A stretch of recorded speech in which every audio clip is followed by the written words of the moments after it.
Good evening and thanks for joining us. I'm Olivia Lemmon. State and local police on scene of a central Massachusetts school this morning. A loaded gun clip was found in a softball dugout at Quabbin Regional Middle High School. A frightening scene for a mother and daughter as a car speeds past a stopped school bus, almost hitting them. Now police are asking for help identifying the driver. All right, thank you, Chandler. Duct tape on the shoes. I like that piece of advice. We will have to try it out. And businesses along the Marathon route getting a boost in customers today. Marathon Pizza in Hopkinton says it's been much busier than a typical Monday. We begin tonight with developing news at a Worcester cemetery. Police were on scene throughout the day Tuesday. Investigators say a body was found inside of a burnt vehicle. Police say the death does appear to be suspicious. Both the Worcester Police and Fire Department were at Hope Cemetery throughout the day Tuesday. After less than an hour-long plane ride and a quick Uber trip, we made it to Times Square, where we spent the day checking out the sights and the sounds of the city. Snow started around 8 a.m. across central Massachusetts and picked up throughout the day. Conditions are still pretty bad out here right now with whipping winds and freezing cold temperatures. The city of Worcester, the state, Governor Charlie Baker asking everyone to stay off the roads if possible. At almost 230 years old, you can tell just how old this house is with every twist and turn you take. Worcester Public Schools are taking precautions to keep students and faculty safe. Tuesday, the school's nutritional department got a chance to see the realities of an active shooter in the building.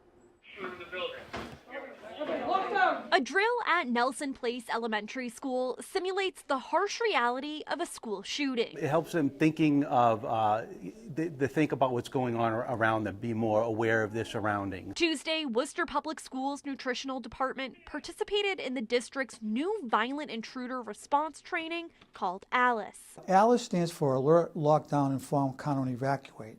So today, myself, who's a certified ALICE instructor, along with 8 Worcester police officers who are also certified, did a hands-on scenario training. In one scenario, participants followed the old emergency plan of a traditional lockdown.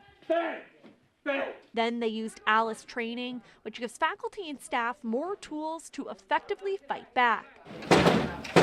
We train people to make decisions, whether it be to not just lock down, but to barricade the door, to counter the individual coming to the classroom, fight back, or evacuate. If you know the shooter's in one section of the school, you might want to evacuate through another section of the school and get as far away from the threat as possible. Worcester police officer Scott Pulsifer says putting people in these scenarios gives them a better understanding of how to react. Now you start to improvise, become more proactive instead of just sitting by and being passive. Meanwhile, school safety director Rob Pizzella says today's training helps people think out of the box when a violent intruder is in the building. Reality sets in very quickly that when you hear a gunshot in the building, what am I going to do to protect not only myself but others that I'm responsible for? And so today, the different scenarios that we went through and the hands-on scenarios that they were trained to react to was very sobering.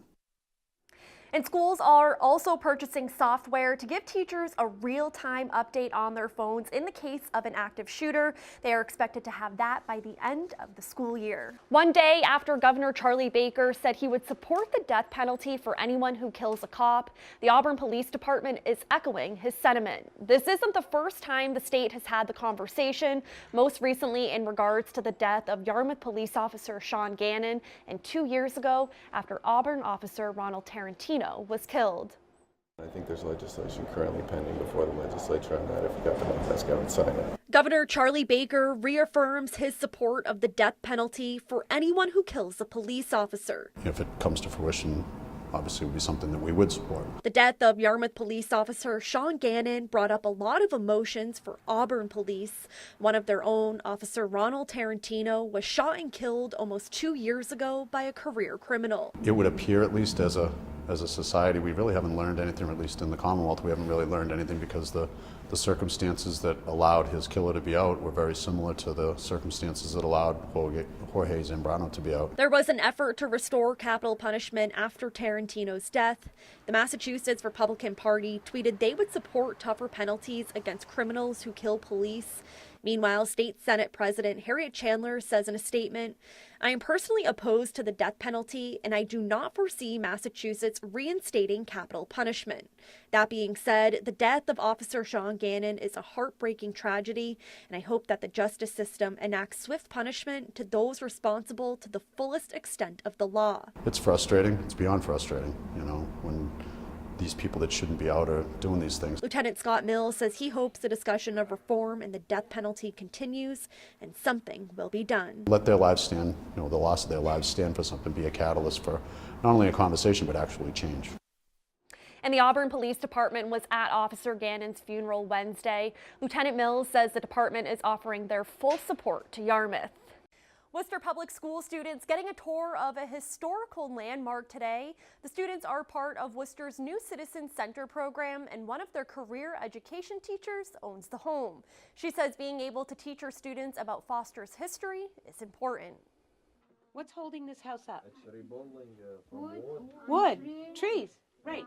Students from Worcester Public Schools' new Citizen program get a tour of Abby Kelly Foster's home Thursday. The abolitionist and women's rights activist lived in the Worcester home with her husband Stephen from 1847 to 1881. It became part of the Underground Railroad, helping slaves who had escaped the South.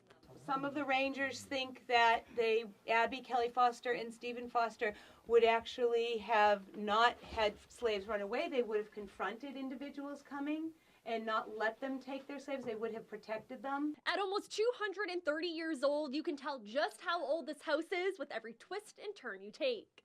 So if you come back in here, you can get a sense of how big or small the space was. Today, Judy Friedman Fask lives here and enjoys opening her home to anyone who wants to visit. The coolest part for me is actually meeting the people. Lynn McKenney-Leidick is an actress and public historian who performs as Abby Kelly in the play Yours for Humanity. She was a radical abolitionist, which means she didn't just want slavery to end, but she wanted people to be treated equally. Both Leidick and Fask say the message is just as important today as it was almost 200 years ago. Just the idea that these kids coming here, learning about Abby Kelly Foster, knowing there's hope for a future, not tolerating prejudice.